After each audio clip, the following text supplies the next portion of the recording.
Around about 5 years ago, I started feeling very unwell. It's fair to say that I was psychotic. I wrote a note. I wanted to apologise for the fact that I was about to do what I was going to do.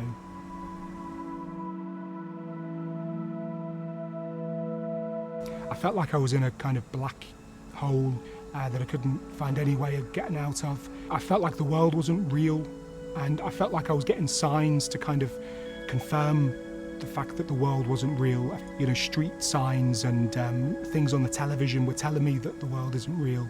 This all made me feel like I just wanted out, really. As strange as it sounds, I felt like I wanted to end my life so that I'd wake up to reality. And that's when I, unfortunately, really very much considered suicide.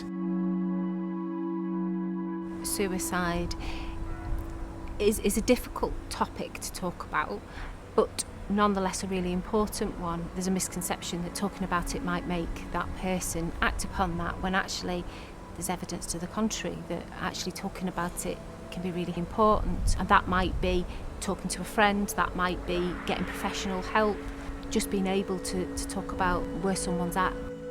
So Diane, who was my therapist, an amazing therapist, she doesn't take enough credit for what she did, but she really helped me to just be honest with myself.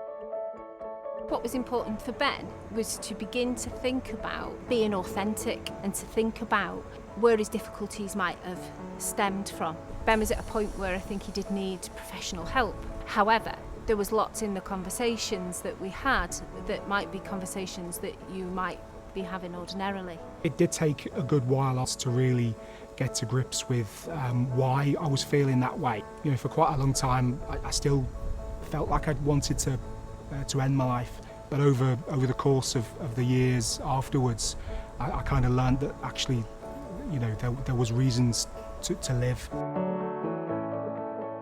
Getting help for me was very much done in a structured way. Over time, I could actually then go to, you know, my family and my partner and those around me and talk to them as well. And I found that the more I did that and the more honest I was with them, the better I felt. You know, just being able to talk with my parents honestly about things was a real revelation. If you're someone out there that is scared of talking, you just have to do it, really. You just have to pluck up the nerve to find someone that you can trust. Somebody that is not going to try and fix everything, but just listen and just tell them how you're feeling. And once you get it out there, it stops being this big dark secret. If you're worried about someone that they might feel suicidal, is to try and talk to them about that. But you also might want to think about where they might be able to get professional help from. When you stop talking to other people about the type of thoughts and feelings that you're having, you cease to be a kind of functioning human being. We kind of tell ourselves in this day and age that we can do things by ourselves, but we can't. We really need to talk to people. It's just so crucial. It's part of being human.